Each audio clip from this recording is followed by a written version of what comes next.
Bienvenue à cette table ronde qui nous rappelle les années 80, d'où mon fond d'écran, euh, avec quatre grands professionnels. Et l'idée de cette table ronde, c'est d'avoir quatre points de vue différents. Je ne sais pas du tout s'il y aura des convergences ou des divergences, mais ce qui nous intéresse ici, c'est que les quatre intervenants ici, chacun a une vie différente, vit dans un pays différent et a une réponse différente même si le diagnostic est assez commun, voilà, je les connais. Donc, je vais poser trois questions. Vous avez à peu près chacun 3 minutes pour répondre. Et moi, mon rôle, c'est le timekeeper. Et je vais commencer par ma première question. Donc, juste pour les auditeurs, on n'a pas le temps, mais on aurait aimé faire une table ronde avec ceux avec les 50 ans, les 40 ans, les 30 ans, les 20 ans, mais on n'a pas le temps, on le fera pour la prochaine fois. Et donc, vu que moi j'ai 50 ans cette année, on a choisi de faire celle des 50 ans. Alors, première question, comment as-tu vécu la révolution 2020? Je commence par Jean-Claude Razel. 3 minutes chrono. Bon, ben, merci de l'invitation, hein, et puis ravi de faire partie de cette équipée sauvage là, avec les cinquantenaires. Je les appelle les quinquas nerveux, moi. Hein, c'est les gars qui n'en veulent. Hein. Donc, ben, moi, j'ai passé une année en yo-yo, comme tout le monde, j'imagine, avec quand même des bonnes nouvelles et puis des moins bonnes. Ben, les moins bonnes, c'est quand même on a fermé la boutique pendant 3 mois et demi, du 15 mars jusqu'au 1er juillet. Bon, ben, il y avait quand même du monde à faire vivre, donc ça a quand même bien plombé la caisse. Et on a occupé les guides à faire de la peinture, du paysagisme, à réparer les rafts, les bateaux, faire de l'électricité, de la plomberie, enfin ce qu'on pouvait faire pour qu'ils aient quand même un peu de revenus, parce que la plupart ne vivent que de ça. Et puis, ben, ça a vraiment plombé la caisse. Hein. C'est vrai que. Alors nous, l'avantage au Brésil, c'est que comme c'est arrivé en mars, c'était après la haute saison, et donc ben, on avait un peu de cash. Donc ça nous a permis de faire face. Si c'était arrivé au 1er décembre, je pense que ça aurait été une autre affaire. Et puis une fois que c'est reparti début juillet, il s'est passé deux choses essentielles. Donc l'autre côté du yo-yo, d'abord, moi je suis rentré en France parce que j'avais des choses à faire ici, puis j'avais envie d'être en France, parce que j'ai l'impression qu'il se passe des choses ici, puis j'ai bien fait.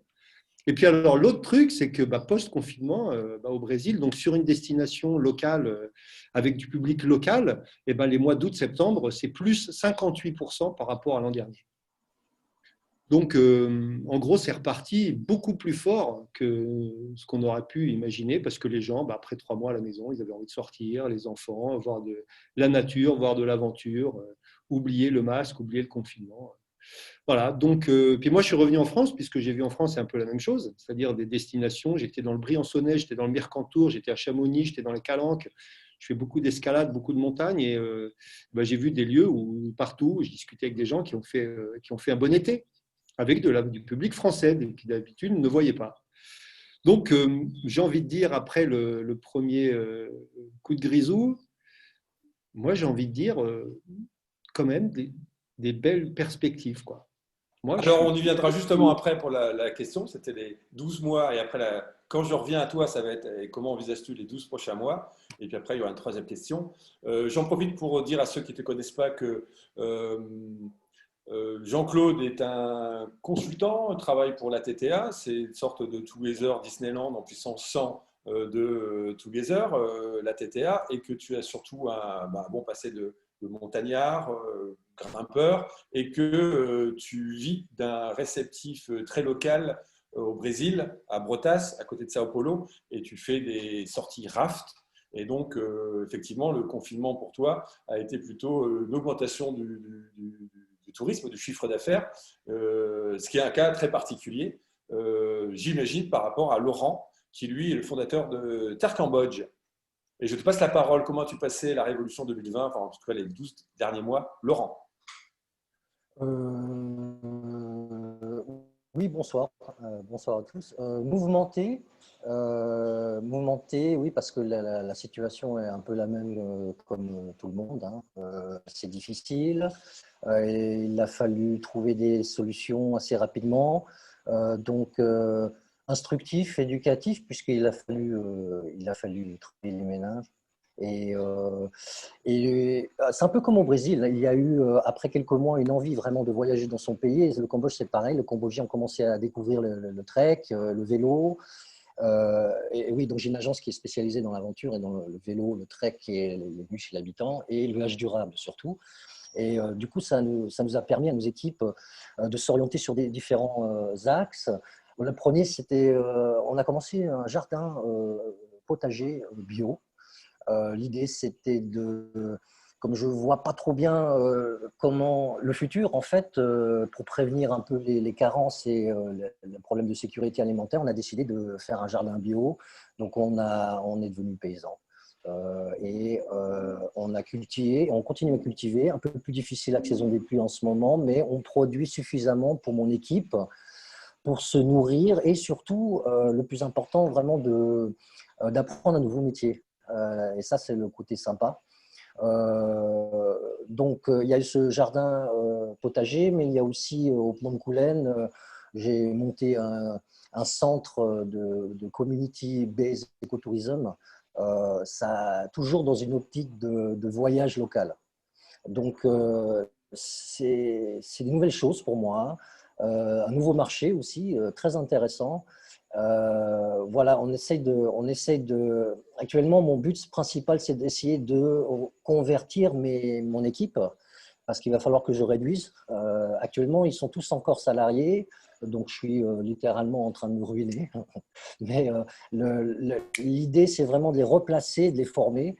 Euh, un exemple, mon mécanicien VTT, il a monté son café vélo la semaine passée, café vélo atelier. C'est le premier à Siem Reap.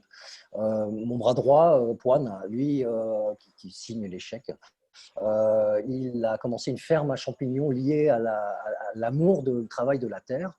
Voilà, donc c'est des choses comme ça qu'on essaie de mettre en place. C'est compliqué, ça ne rapporte pas beaucoup, mais ça occupe beaucoup l'esprit. Merci Laurent, déjà deux bons exemples de sérendipité ou en tout cas de réinvention, de parcours original, de réponse particulière face à la révolution qu'on a tous vécue. Je passe la parole à Gabriel et je te présente rapidement parce que j'ai pas envie que tu oublies certains trucs. Bien sûr, ce qui nous intéresse, c'est ton avis en tant que fondateur, dirigeant de Mandala Tour, hein, qui est un opérateur sur mesure, un réceptif sur mesure en Sicile en particulier. Et tu fais du tourisme sur mesure depuis 15 ans, je crois, ou plus peut-être, depuis 15 ans. Et ça tournait très bien, tu connais très bien le marché, tu connais très bien ce métier. Et à côté de ça, il ne faut pas l'oublier, tu as quand même tu montes des courses de trail d'une semaine en Sicile et tu veux en monter d'autres. Donc déjà ça fait déjà de toi un réceptif particulier. Tu t'intéresses beaucoup à des choses différentes depuis longtemps. Et sans parler, j'avais pas envie que tu l'oublies, que tu t'intéresses au yoga et au yoga tourisme. Et puis encore à d'autres choses. Et je te passe la parole justement sur cette partie-là. Comment as-tu vécu donc les 12 mois, la révolution qu'on vient de vivre? Alors, merci pour l'introduction, Fabrice, et merci pour l'invitation. Alors, pour ta question, comment j'ai vécu ça? Alors, vous vous rappelez, l'Italie, après la Chine, c'était le premier foyer d'Europe, du monde, après la Chine. Donc, déjà, fin février, j'avais compris que c'était une grave crise. L'Italie, c'était le premier pays à faire le lockdown. Et donc, j'ai commencé à être le premier angoissé parmi tous mes clients. Est-ce que vous m'entendez mieux? Ça va? Très bien. Et alors, donc, comme j'ai vécu différemment du Brésil, pour nous, mars, c'était le début de la saison. Donc, on venait de sortir de l'hiver, que c'est une saison complètement morte, et on attaquait la saison de l'année en mars. Et donc, c'était très, très dur parce que c'était vraiment le début de notre travail et c'est tout fini. Donc, j'ai passé 2-3 mois complètement dans l'angoisse parce que j'ai dit comment je vais tenir les 7-8 mois sans faire de chiffre d'affaires et après continuer à vivre pendant l'hiver 2020-2021. Donc, arrivé à avril 2021 déjà, dans l'espoir qu'il y avait une nouvelle départ. Donc, tu peux comprendre, c'était une angoisse énorme. Tout de suite, déjà début mars, j'ai arrêté tous les robinets. Donc, j'ai dit, il faut qu'on garde au maximum notre trésorerie. et pour continuer à payer le minimum pour garder la société en vie, pour arriver à avril 2021, 22, printemps 21, pardon, pour le nouveau départ. La chose que c'était sympa pendant cet état, c'était vraiment un yo-yo, cette période, parce que je vivais avec beaucoup d'angoisse, mais je me suis rendu compte que quand même cette crise, c'était aussi une opportunité. Et donc, c'est ça qui m'a donné la possibilité de voir, d'avoir une vision positive, parce que je me suis dit, ça peut être un danger, mais en même temps l'opportunité pour nous changer. Moi, c'était 20 ans que j'ai travaillé dans le tourisme. J'ai commencé en 2000. On fait des voyages à pied dans toute l'Italie depuis le 2000. Et j'ai vu un peu dans les années, j'ai suivi l'intervention de l'ami Christophe Rella. Et j'ai participé, il a dit des mots, banalisation, massification, émotion. Sont tous des mots qui, dans les années, la perte de l'émotion dans les voyages, la banalisation du trek, moi je parle de mon domaine, c'est le trek, la randonnée, et la massification. C'était trois mots qui me résonnent beaucoup dans mon esprit. Et moi, je n'avais marre de continuer à faire du trek de masse. C'est ce que je voulais. Donc, je voulais changer. Déjà, on avait parlé, nous, beaucoup de transition. Et donc, je vois cette période comme finalement la possibilité de finir avec le vieux type de tourisme et recommencer avec une nouvelle opportunité, une nouvelle danger, une nouvelle danger. Et j'adore, je me permets de finir avec une phrase d'Antonio Gramsci, que je ne sais pas si vous connaissez, c'est un philosophe italien, qui dit que la crise, c'est un moment où le vieux est mort, mais le neuf n'arrive pas à naître. Donc, moi, je pense qu'on est vraiment encore dans ce moment qui est le vieux, il est mort, mais on attend, on est en train de réfléchir sur le neuf, ce qui va arriver après. Donc, c'est sûrement une période dangereuse en sécurisant, mais c'est aussi l'occasion de prendre une décision, de bifurquer ou de transformer notre vie. Donc, c'est comme ça que je vis un peu cette crise. Tu me fais penser à l'expression, là, la PLS heureuse. La position latérale de sécurité, tu t'es mis en position de PLS heureuse à l'arrêt, mais finalement de le voir comme une opportunité. Merci Gabriel, je passe à mon ami Pierre Boyer, qui est mon compagnon de route depuis très longtemps et avec qui j'ai vécu cette révolution, etc. On était ensemble. Et donc, voilà, cher Pierre, comment tu as vécu tes sociétés, comment ont-elles traversé les 12 derniers mois? Comment tu les as vécus et comment ils ont vécu ta boîte? Oui, d'abord, bonjour tout le monde. Effectivement, ça a été une année, c'est effectivement une année absolument incroyable. On passe par plein d'états émotionnels différents. On commence par une espèce de stupéfaction. C'est vrai qu'on est habitué. Enfin, moi, j'ai commencé avec toi, Fabrice, il y a 20 ans, 22 ans. Et on a toujours vécu des années riches. On se disait toujours, ah, c'est incroyable, ça marche, c'est riche, ça avance, ça bouge et tout. Et puis chaque année, on bougeait des trucs, mais on était dans un mouvement, dans une ébullition perpétuelle. Et puis d'un seul coup, il y a une espèce de coup de frein comme ça. Évidemment, on entendait par l'Italie, tu te dis mais non, mais c'est pas possible, qu'est-ce qui va se passer, etc. Tu n'arrives pas à t'imaginer, c'est ça le truc, c'est que tu n'arrives même pas à t'imaginer que du jour au lendemain, tout va être à l'arrêt comme un bateau qui s'arrête. Je sais pas comment expliquer. Enfin voilà, donc il y a cette espèce de stupeur, voilà, donc tu as du mal déjà à comprendre ce qui se passe. Et une fois que tu as compris ce qui se passait, que oui, ça ne va pas démarrer demain, et oui, il va falloir être innovant et se bouger, etc., eh bien, tu as toute cette, en plus, voilà, moi, effectivement, je suis directeur commercial de Terra, donc il y a toute la gestion de crise, des agences, des clients mécontents, des reports, des machins, enfin, que tout le monde a connu. Et puis, effectivement, on est passé par après un audit et une réorganisation interne de Terra, avec une remise à plat de plein de choses. Et finalement, le début, effectivement, ce que disait Gabriel, le début de la renaissance, de quelque chose d'autre, d'un modèle différent, voilà, peut-être plus horizontal.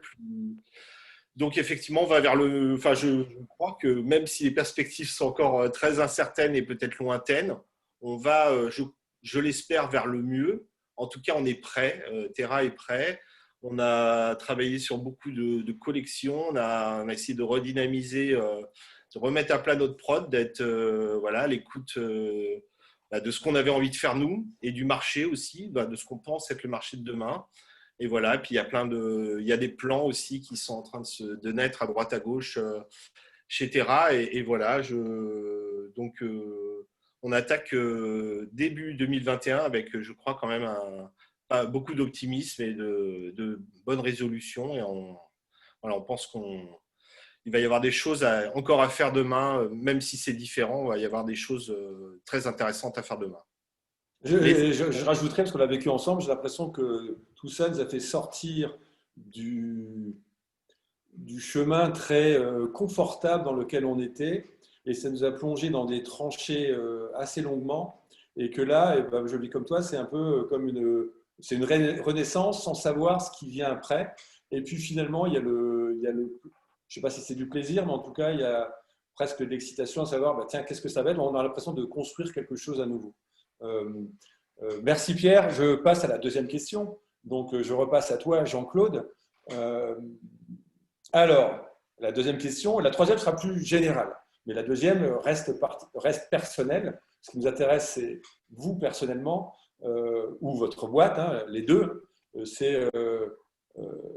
C'est quoi la suite de ton tourisme réceptif? En tout cas, c'est quoi la suite de ta boîte, de tes activités voilà, c'est quoi ta vie professionnelle, personnellement, dans les 12 prochains mois? Et après, on ira plutôt sur une question générale. On essaiera plutôt de répondre à la question, c'est quoi pour toi l'avenir du tourisme, de manière générale, ou du voyage? Jean-Claude, s'il te plaît, donc tes 12 prochains mois, c'est quoi au niveau boulot? Ouais, bah, pour nous, comme je l'ai un peu abordé à la première question, c'est que les 12 prochains mois, je pense que c'est gérer un flux de personnes qu'on n'a jamais vues, quoi. Je pense que là, moi, je rentre demain, enfin ce soir au Brésil. Je pense que la saison 2020-2021 qui commence, je pense que ça va être l'émeute complète chez nous, avec donc des Brésiliens de l'État de Sao Paulo. Il y a quand même 42 millions d'habitants dans l'État de Sao Paulo. C'est l'Espagne, quoi. Hein. Tous ces gens-là qui ne peuvent pas aller en Europe, qui ne peuvent pas aller aux États-Unis, ils pourront se balader un peu. Ils iront, à mon avis, je ne suis pas sûr qu'ils iront au Pérou, en Patagonie. Eh bien, ils iront au Brésil, il y a de quoi faire. Mais ils feront aussi du last minute, du facile organisé en fonction des événements, comme ils vont se passer. Mais si ça continue comme c'est parti là, ils vont venir faire du RAF, de l'acrobranche, des circuits tyroliennes, du vélo, de la marche. Et bon, chez nous, mais comme dans toutes les autres destinations alentours. Donc, je pense que les 12 prochains mois, c'est beaucoup de monde à gérer. Alors, c'est bien sûr totalement contradictoire, parce que beaucoup de monde, c'est antinomique avec des protocoles de sécurité, surtout sanitaires, où il faut la distanciation. Donc, comment on gère du rafting, du canyoning, de l'acrobranche avec des petits groupes, en gros des familles. L'unité, c'est la famille, ou le groupe qui arrive ensemble. Donc, ceux-là, ils peuvent être proches parce qu'ils sont déjà ensemble. Mais les autres, il ne faut pas qu'ils se mélangent avec les autres. Donc, on a des problèmes logistiques, des problèmes organisationnels, des problèmes de tarification, parce que bien sûr, on change d'échelle, donc c'est un peu différent. Mais j'ai envie de dire des problèmes des bons problèmes, quoi. D'un point de vue purement business, c'est des bons problèmes. Alors moi, j'analyse quand même ça sous deux aspects. D'un côté, moi, je suis ravi que des gens viennent à pratiquement leur première expérience d'outdoor, de nature-aventure. Bon, moi, je trouve ça positif, c'est ce qu'on fait, nous. Hein. On offre une première expérience à ces gens-là qui d'habitude ne font pas ce genre d'activité. Donc, moi, je suis toujours content d'essayer d'offrir une expérience positive, une vraie expérience à ces gens-là.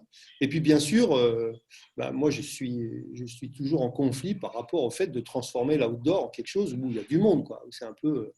c'est sûr que nous, le carnaval, c'est l'usine à bateau, quoi. Hein. Il y a du monde partout et ça ne correspond pas à mon idéal d'aventure.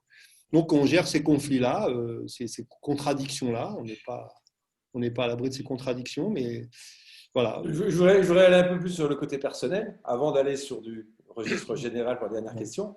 Parce que moi, je sais que tu as passé les dernières semaines à grimper dans le Verdon, etc. Et puis que tu n'as pas l'intention que quelque part, à l'image de ce que nous disait tout à l'heure Christophe Rellas, que je suis totalement d'accord avec toi, Gabriel, il y avait plein de choses on a tous beaucoup voyagé. Et j'ai l'impression que certains, et toi, Jean-Claude, j'ai l'impression que tu en fais partie aussi, tu me disais récemment, mais ça peut changer, puisqu'on est tous soumis l'ambivalence en ce moment. C'est que tu disais, ben ouais, moi, je suis bien là, j'ai plus envie tellement t'avais presque envie de changer de vie. Est-ce que tu peux en parler un petit peu? Oui, en tout cas, moi, c'est vrai que l'entreprise a 23 ans, donc elle tourne bien, il y a une équipe qui manage. Donc moi, je viens de passer 3 mois en France. Ils ont géré cette recrudescence de personnes sans moi. Donc, j'ai validé le fait que je ne suis pas obligé d'être là au jour le jour. Donc, pour moi, ça, c'est une conquête personnelle qui était déjà lancée. Hein, ça, c'est pas lié Covid. Mais ça aurait pu ruiner ses plans. Ben non, ça ne les a pas ruinés. Et c'est vrai que j'ai passé les dernières semaines enfin les derniers 3 mois dans les Alpes. Et j'ai passé donc des moments formidables. Et moi, je me vois un peu à l'avenir passer mon temps surtout camp de base Chamonix, utiliser l'arc alpin comme terrain de jeu. Donc de la Slovénie à la Méditerranée, ça laisse quand même un peu de quoi faire.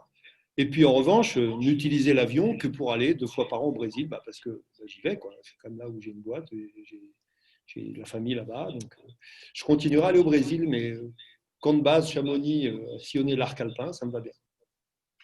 Merci, parce que là, en fait, tu es à Amsterdam en route vers le Brésil, hein, c'est ça. Hein. Je En passe fait, là. voilà, les plans ont changé parce que, évidemment, mon vol, hier, ils m'ont dit que je partais plus d'Amsterdam, que je partais de Paris. Donc, je suis à Paris, je prends l'avion à 23. Laurent, c'est quoi tes 12 prochains mois à titre perso, professionnel, avant de parler de manière générale de votre vision de l'avenir du voyage? Je vais renforcer les attaches de moi à Mac parce que c'est quand même un chapitre important dans mes journées, vu l'inactivité. Mais surtout, j'ai envie je crois que je n'ai plus envie de refaire la même chose. Et c'est quelque chose d'assez fort. Lorsque je reçois une demande vague pour 2021, voire fin 2021-2022, ça me met quand même le doute sur mon intérêt à continuer dans la même lancée que j'ai fait depuis 20 ans. Je pense avoir fait un peu le tour de certaines choses. Il y a toujours une évolution, mais clairement, le modèle sera différent et à commencer par une lutte, une révolte contre le volume, la masse. Et pour ça, je vais me diriger dans ce sens-là par rapport à l'agence.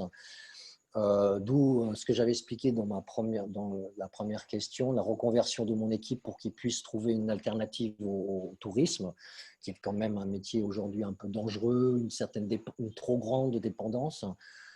Voilà. Donc, ça va être concrètement, ça veut dire que je vais transformer mon agence en petit atelier de voyage et me concentrer sur une programmation encore plus pointue qui impliquerait une répercussion sociale et économique locale, puisque ça, c'est un peu mon dada.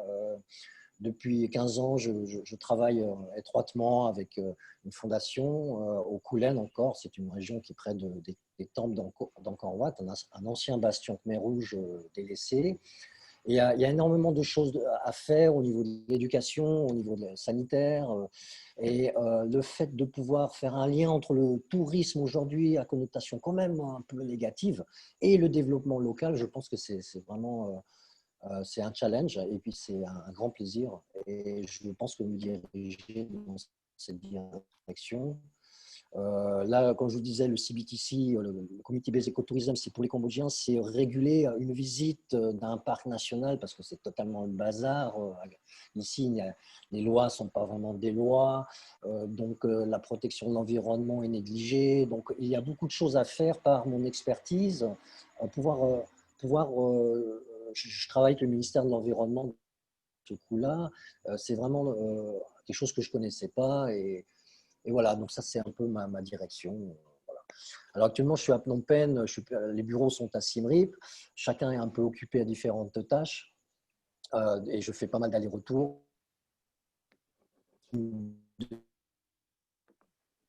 Jamais, ce sera continuer à faire en gros de l'art au Cambodge, de découvrir des nouveaux endroits. C'est toujours mon grand dada depuis 20 ans et plus. En fait, j'ai l'impression que Ça a été plus, là. ça coupe un peu ton Wi-Fi, donc je vais en profiter pour rappeler que c'est vrai que pour nous, dans le monde de réceptif, tu as un peu à des spécialistes du tourisme rural. Et c'est vrai que tu n'as pas attendu le Covid, etc. pour le faire. Et j'ai l'impression que ton message, c'est que tu vas continuer à le faire et à plutôt intensifier ce que tu avais déjà commencé. Et que tu vas poursuivre cette route-là, en tout cas, de faire des liens, de profiter du tourisme pour l'émancipation sociale, on va dire, pour faire du développement local. Et le tourisme est plus un moyen qu'un objectif. On peut dire ça? Eh oui, problème de Wi-Fi, donc je vais en profiter pour passer. Et ça m'a fait penser à une quatrième question, donc je vais aller vite parce que j'ai fait penser à une quatrième question. Allô la Terre. Ah voilà, te revoilà. Donc est-ce que tu m'as entendu? Est-ce qu'on peut dire que toi, ton Non, j'ai profil rien entendu. particulier, tu m'entends, Laurent?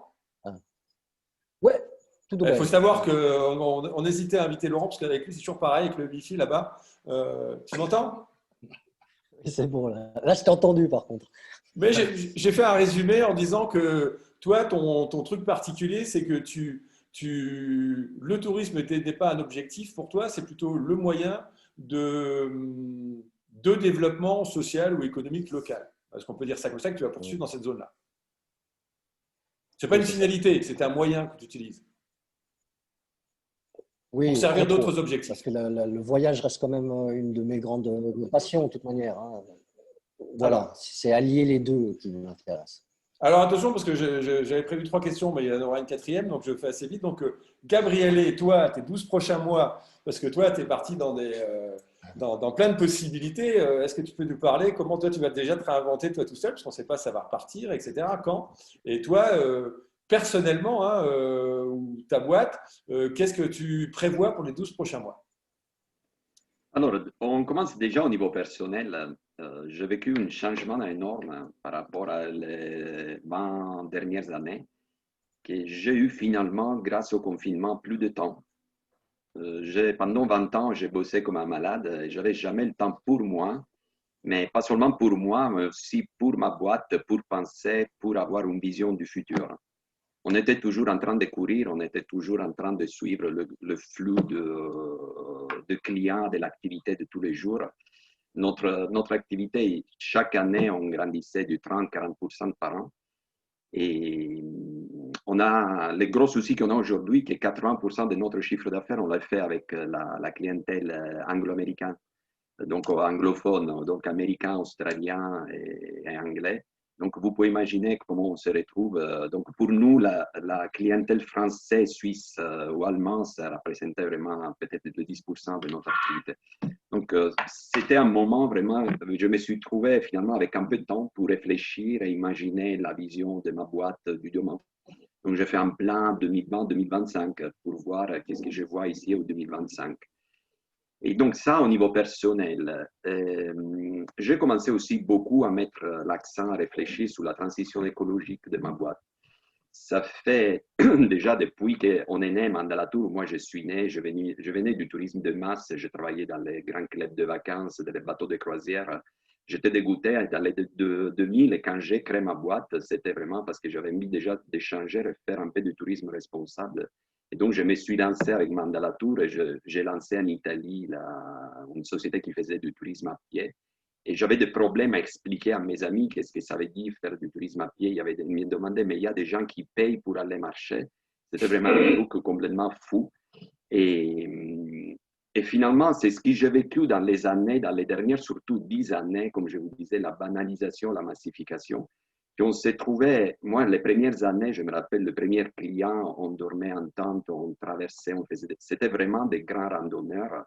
Les dernières 5-6 ans, c'était des touristes, c'était plus des randonneurs. Donc, la passion pour la marche, pour la découverte d'un pays à pied, s'était transformée plutôt dans le fait de faire un selfie avec le Vésuve ou l'Etna derrière ou le Mont Blanc pour dire je l'ai fait.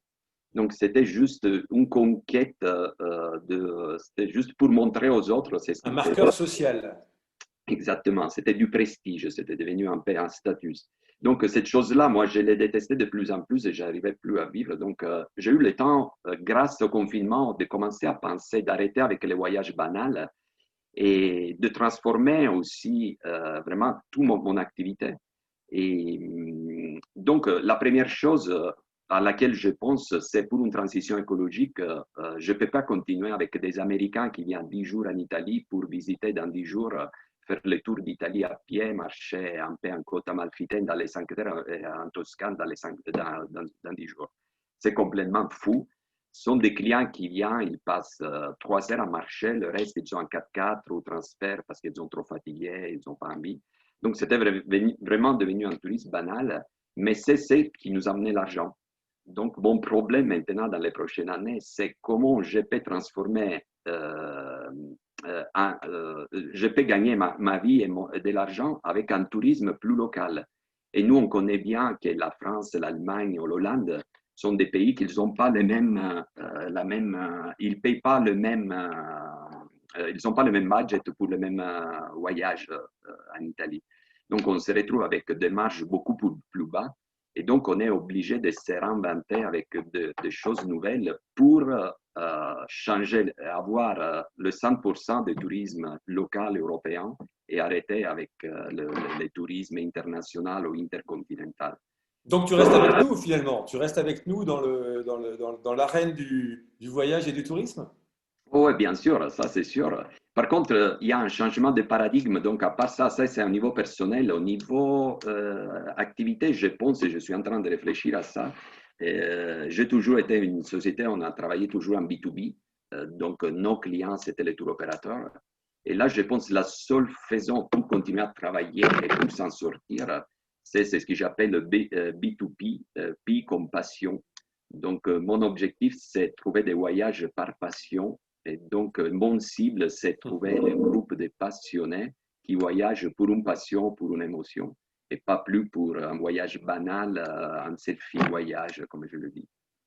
Ouais, c'est parfait, tu as déjà répondu à la question. Bon, j'aurais bien aimé t'entendre, je ne sais pas si on aura le temps, parce que tu montes quand même des courses qui sont super intéressantes, où tu mélanges la performance du trait. Enfin, je ne sais pas, on aura peut-être le temps de passer. La troisième.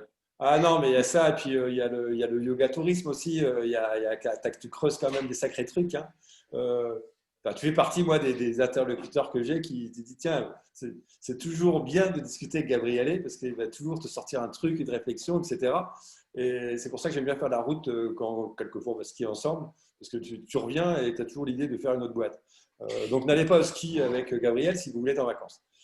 C'est bien sûr une idée qui va sortir un truc. Pierre, c'est réciproque. Hein. Ouais.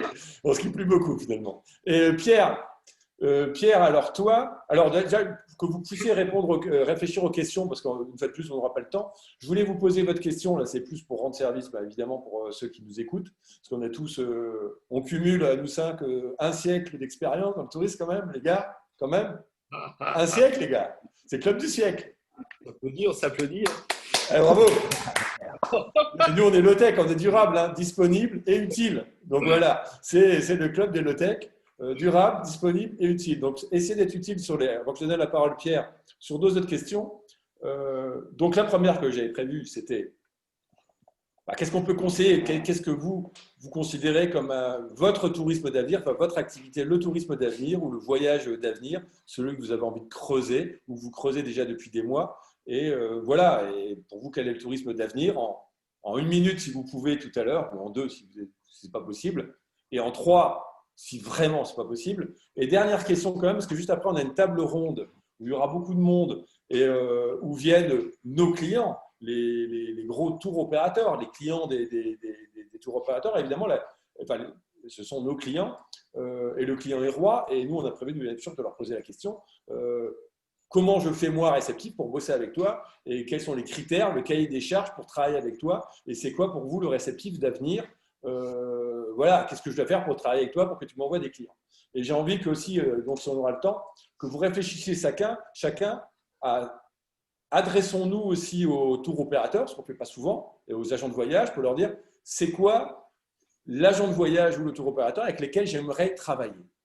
Et c'est une question on va essayer de répondre à la question. Donc, au tour opérateur, agent de voyage qui nous écoute, on va inverser, on va dire, voilà, moi j'aimerais bien travailler avec un tour opérateur ou un agent de voyage qui soit comme ça. Donc je te laisse répondre, Pierre.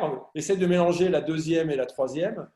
Donc, quelle est ton évolution personnelle et professionnelle de tes boîtes et de toi pour les 12 prochains mois? Quelle est l'orientation et quel est, suivi de ça, le tourisme qui a un avenir pour toi? Voilà, Monsieur Pierre Boyer.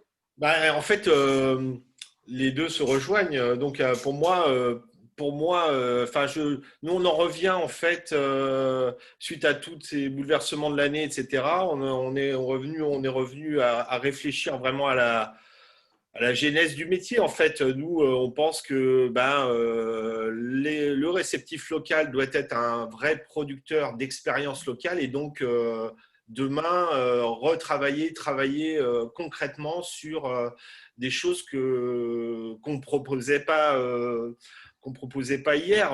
Prenons un cas concret. En Argentine, on est en train de travailler sur un projet où on va développer beaucoup plus de manière forte l'agence en Argentine pour proposer des excursions locales. On va faire par exemple un truc qui va parler aux gens de la région Rhône-Alpes, c'est qu'on va faire peut-être parmi les premiers des excursions en VTT électrique dans la région de Bariloche parce qu'il n'y a personne qui fait ça et que effectivement demain, même si s'il n'y a personne qui vient d'étranger, on peut aussi imaginer qu'on a une clientèle locale qui va venir de Buenos Aires et donc organiser. Moi, je suis dans la tête de changer ma maison. J'ai la chance d'avoir une maison en Patagonie où du coup, j'ai plus de locataires, évidemment, avec tout ça. Donc, je me dis, tiens, je vais transformer ma maison en un lieu de coworking, de rencontres. Je ne sais pas trop encore. On est en train de réfléchir à tout ça. Et voilà, donc c'est un peu ça, c'est de dire, il faut créer de la valeur ajouter local et que l'agence locale soit un vrai producteur d'expérience avec du contenu riche, etc. et adapté à leur environnement, développer des choses. C'est vrai que pendant des années, on a fait des choses, des circuits tout azimut dans le pays. Peut-être que se recentrer sur une activité locale avec du sens. Et ça va aussi d'ailleurs avec les collections qu'on est en train de développer chez Terra. Donc oui, pour moi, ça va passer demain beaucoup plus encore par le local que par des choses, voilà. Mais Pierre, ce qui change, c'est aussi que pour la première fois depuis 20 ans, on a le temps de le faire. Car comme on faisait tous des croissances à 2 chiffres et on était pris par le chiffre et on était tant prisonnier de notre prison que dans le Mirador. Moi, j'ai eu cette impression-là, tu deviens esclave de ton succès et tu te mets à travailler de plus en plus et à augmenter ton chiffre d'affaires. Et finalement, quand on te dit, vas-y, travaille, tu vas progresser, c'est ça le bonheur, eh ben, on était peut-être plus heureux il y a 20 ans quand on avait 0 Pax et qu'on se battait. Et aujourd'hui, j'ai l'impression que de nouveau, on a le temps de réfléchir et de prendre le temps de réfléchir au sens de notre action. Et je trouve que c'est un peu ce qui nous arrive tous, de se poser et dire, bon, en fait, je ne suis pas obligé de le faire, pourquoi je le fais? Et là, j'ai le temps de tout revoir notre prod, et c'est ce qu'on fait actuellement. Et on trouve ça plutôt… et on trouve refuge dans l'action, Pierre. Qu'est-ce que tu en penses? Parce qu'après un été, tu le vis bien? Oui, tout à fait, tout à fait. Moi, je suis très tourné vers l'action. C'est vrai que on a des projets en Argentine, il y en a aussi en Bolivie. Moi, j'ai des idées en France aussi. Voilà, donc je pense qu'il y a plein de choses encore à faire. Et d'ailleurs, on s'aperçoit que les gens sont ne connaissent pas bien en fait leur propre pays. Donc, je crois que c'est ça aussi la clé, c'est se dire, tiens, c'est ce que tu disais, Jean-Claude, ou toi, Gabriel, les gens ne connaissent pas forcément bien leur propre pays et donc offrons déjà, peut-être même en France. En plus, ce que je trouve passionnant, c'est surtout de voir les passerelles qu'on peut avoir entre notre propre culture française et par exemple l'étranger. Dire par exemple en Argentine, moi c'est vrai qu'en Argentine, je vois des idées que je peux transposer de la région Rhône-Alpes. Je me dis, mais merde, mais en fait, il y a une telle similitude. Tu te dis, comment j'ai pas pu y penser avant même. Il y a une telle similitude entre les régions. Fabrice, tu connais bien le nord de la Patagonie. Il y a une telle similitude avec la région d'Annecy. Tu te dis, comment ça se fait qu'ils font pas ça là-bas? Et donc, je suis obligé, c'est la journée de la frustration. On devra refaire ça, il nous reste. Et là, on ne peut pas dépasser, on a 4 minutes, parce qu'après, on a la conférence avec beaucoup de monde. Il nous reste 4 minutes, donc vous allez avoir 1 minute chacun, je ne peux pas faire plus. Sinon, la promesse qu'on refera ça, parce que je me dis, il y a tellement de choses à raconter, etc. Laurent, en 1 minute, c'est quoi le tourisme d'avenir pour toi? Et deux, c'est Alors, quoi le Théo d'avenir ou l'agence voilà, tu fais ce que tu veux, tu as une minute. Go. ok. Je vérifie quand même si Samy et Eric sont pas en train de m'écouter. C'est bon. Je plaisante, je Non, non, plaisante. ils sont dans la salle d'attente. Ils sont dans la Ouais, salle ouais, d'attente justement, et ils n'iront justement. pas voir les replays. Ah ouais, ouais, zut, les replays. Non, alors, c'est déjà une question que je suis déjà venu vers eux pour leur demander s'ils avaient prévu de rester Une sur le minute. même modèle ou plutôt de continuer ou de changer. J'ai pas de réponse et c'est normal parce que rien n'est clair pour l'instant. Mais je vais vous donner un exemple et ça va pas plaire beaucoup de monde. Mais un Vietnam-Cambodge, c'est terminé. Il faut arrêter de visiter des pays, deux pays à la fois sur un 14 jours. Voilà, il y a des règles qui vont s'installer systématiquement. Ça réduira le volume. Ça permettra d'augmenter le nombre d'heures de sieste et d'avoir la tête plus claire et surtout moins de responsabilité pour le Covid-20. Inch'Allah, que je n'ai pas de responsabilité par rapport à l'équipe, vraiment à l'équipe que j'ai actuellement.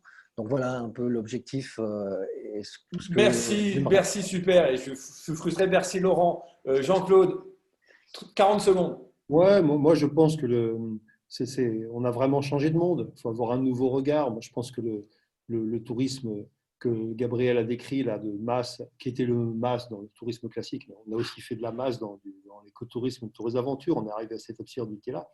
Bon, bah, pour moi, c'est fini. Ceux qui vous disent qu'il y a un vaccin demain et que ça reprend business as usual, moi, d'abord, j'y crois pas, mais surtout, je ne le souhaite pas. Donc, ce qu'on a bien évoqué là, c'est qu'il y a des nouveaux champs qui s'ouvrent, il y a des nouvelles vagues, il faut surfer.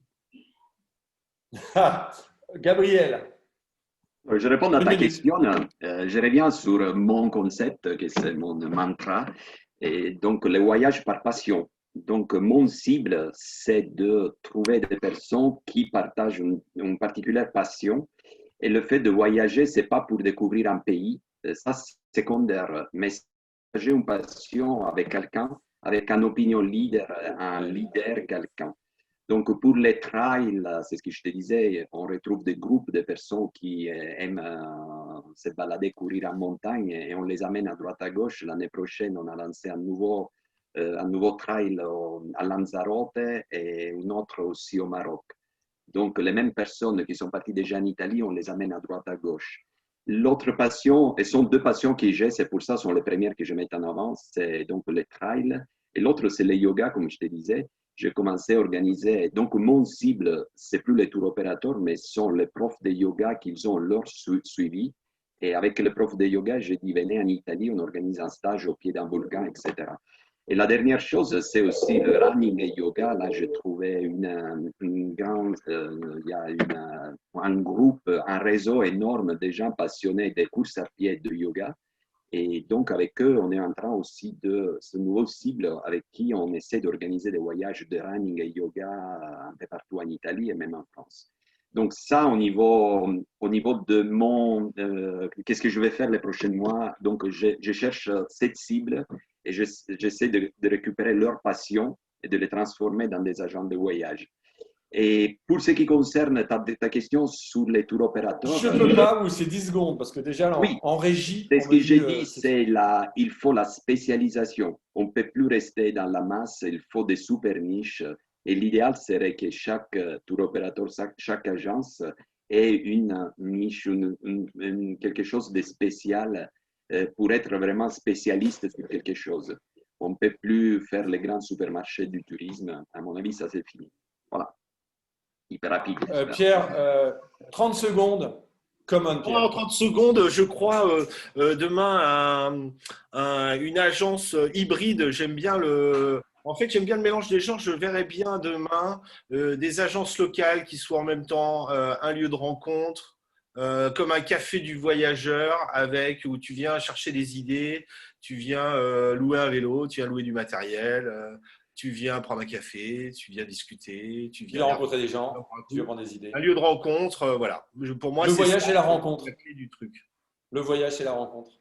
Je vous remercie pour parce que c'est ça, ce contraste entre la situation dramatique qu'on vit tous en tant qu'entrepreneurs depuis un bout de temps maintenant, et ça va durer, et vos sourires, votre optimisme, je suis sûr que ça fait du bien à tout le monde. Je vous remercie, on continuera ça, et puis finalement, ça nous a permis de faire cette réunion. Moi, j'ai pris plaisir à faire ça. Je vous embrasse les copains et je retrouve tout le monde sur l'autre truc. Merci les gars.